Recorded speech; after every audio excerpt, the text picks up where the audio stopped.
I kept choosing the same person. Not literally, the names were different, the faces were different, the surface details of each relationship were distinct enough that I did not notice for a long time what was consistent underneath them. What was consistent was the dynamic. What was consistent was me, and what I was drawn to, and what I kept trying to do inside relationships with people who were not available for what I needed. 3 relationships. I'll name the people briefly, not to make this a story about them but because the specificity matters. Nora, then Joel, then Sasha. Different in most ways. Similar in the one way that mattered for the purpose of this examination. All 3 were emotionally unavailable. That phrase is imprecise, and I want to be more specific. They were not cold or unfeeling. They were people who had, for their own reasons and in their own histories, learned to maintain a distance between themselves and full emotional exposure. They were engaging, often warm, capable of intimacy in measured amounts. But at the point where a relationship requires mutual vulnerability to deepen, where someone has to be fully present, fully in, not managing the exposure, all 3 of them withdrew in different ways. And I stayed. I did not just stay. I tried. That is the specific pattern. I was drawn in by the partial warmth. I tried to reach the full version of it. I understood somewhere in the first several months that the full version was not accessible, and I stayed anyway and kept trying. 3 times. The question worth asking is not why they were the way they were. Their unavailability was not a character flaw. It was a learned protection, as most things like that are. The question worth asking is why I kept choosing it. Why, given the information I had each time, information that became available fairly early, I did not make a different selection. The mechanism, when I finally looked at it directly, was this: emotional unavailability was familiar to me in a specific way. Not comfortable, I do not mean I found it easy. I mean I recognized the shape of it. It was a shape I had grown up adjacent to, learned to organize myself around, learned to interpret through a particular lens that framed the distance as something that could, with the right effort, be crossed. That framing, the idea that the unavailability was a problem I could solve with sufficient patience or care or the right approach, was the engine of the repetition. If someone's distance were simply fixed and structural, there would be no project. There would be nothing to work on. The relationships ended. But with people whose emotional unavailability had some permeability to it, who were sometimes close and sometimes not, who let you in partially and then retreated, the partial access reads as evidence that full access is possible and simply hasn't been achieved yet. You try more. You try differently. You stay. This is what repetition compulsion looks like from the inside. It doesn't feel like repetition. It feels like trying again. The recognition arrived in a specific moment, near the end of the 3rd relationship. I was explaining to a friend why I was still in it despite knowing what I knew, and I heard myself use the same sentence I had used about Joel, which was almost word for word what I had said about Nora. The same sentence, the same framing, the same logic. I heard it and went quiet. I had been here before. Not in this relationship. In this position. Doing this specific work of trying to reach someone who had shown me, clearly and consistently, that they were not going to move toward me. The common variable was not their unavailability. The common variable was my orientation toward it. I did not stop choosing emotionally unavailable people immediately. The pattern had a gravitational pull that was not dissolved by a single recognition. But the recognition changed the quality of my attention. I started to notice, earlier, what I was being drawn toward and why. I started to ask, before the investment deepened, what specifically I was attracted to and whether the attraction was toward the person or toward the project of the person. Those are not the same thing. A person is who they are, and who they are will stay relatively stable. A project is a version of them you have constructed in the space between what they actually offer and what you want them to become. Relationships built on the project are unstable in a specific way. They require constant maintenance of the hope that the project will eventually succeed. When the hope runs out, so does the relationship. I wanted a person, not a project. Finding that required first understanding that I had been, 3 times, choosing the project. If you keep ending up in the same place, across different people and different circumstances, the question is not what is wrong with the people. The question is what is consistent about you.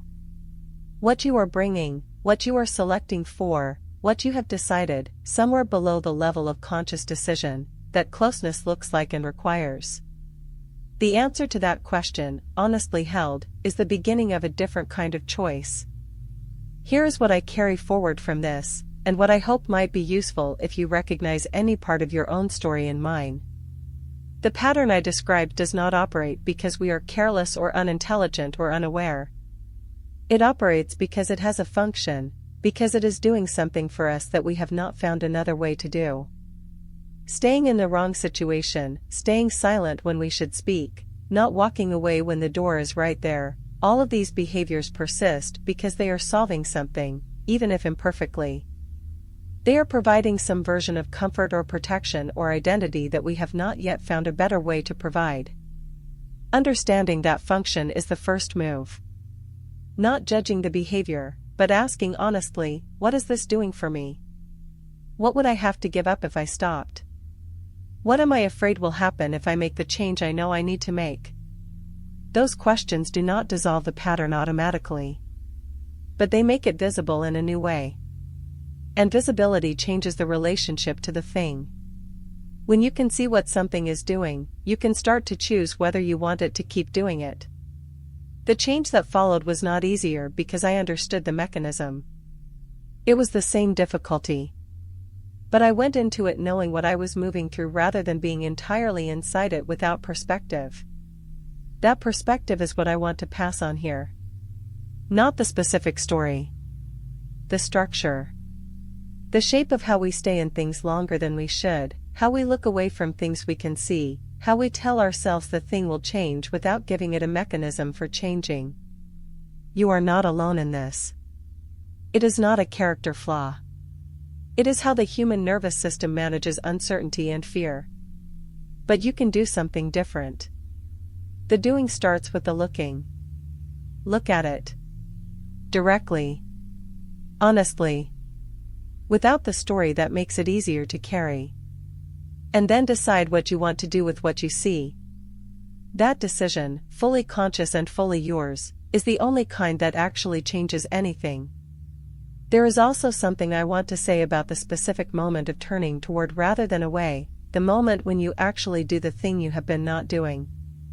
Because that moment has a texture that I was not prepared for, and that I think is worth naming so you know what to expect when you reach it. It does not feel like relief.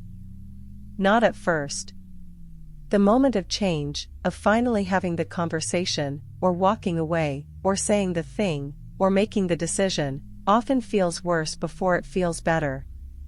There is a period of acute discomfort in which the old equilibrium has been disturbed but the new one has not yet settled. You have stopped managing the avoidance, which means the thing you were avoiding is now fully present, no longer softened by distance. That period is real and it is temporary.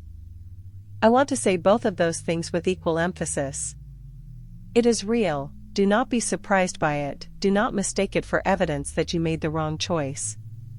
And it is temporary, it has a duration, and that duration is almost always shorter than the years of management that preceded it. The other side of that period is different. Not perfect, change does not produce perfection.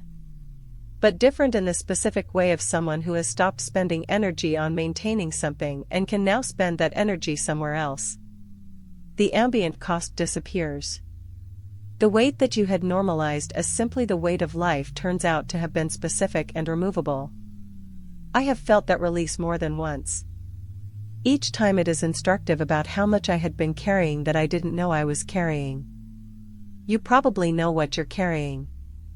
You just haven't decided to put it down yet. When you decide, it will be hard first and better after. That is almost always the order of things. And the better, when it arrives, is real. What I notice now, in the life I have after the story I told here, is a kind of attentiveness I didn't have before. Not anxiety, that's different. Anxiety is looking for the thing that might go wrong. What I have is more like a quiet, ongoing check-in. Am I here because I want to be? Am I saying what I actually think? Am I moving toward what matters or managing around something I haven't named? These questions don't produce constant disruption. Most of the time the answer is, yes, I am where I want to be, saying what I think, moving in the right direction. The check-in confirms what I thought. And that confirmation is itself valuable. It builds a different relationship with my own choices. They feel more like choices and less like things happening to me. On the occasions when the answer is different, when the check-in reveals an avoidance or a suppression or a staying too long, I try to act on the information faster than I used to. Not immediately, not impulsively. But without the elaborate deferral structure. Without the "I'll address this when the conditions are better." The conditions will not be better. They will be different. Different is workable. Better is a fiction. I am the only condition that changes. And I change through the practice of looking and then acting on what I see. That's the whole thing. The looking and the acting. Over and over. For as long as it takes. Which is your whole life. But a whole life spent actually inside it is worth more than a whole life spent at the edge of it, managing the view. I know which one I want. I think you do too.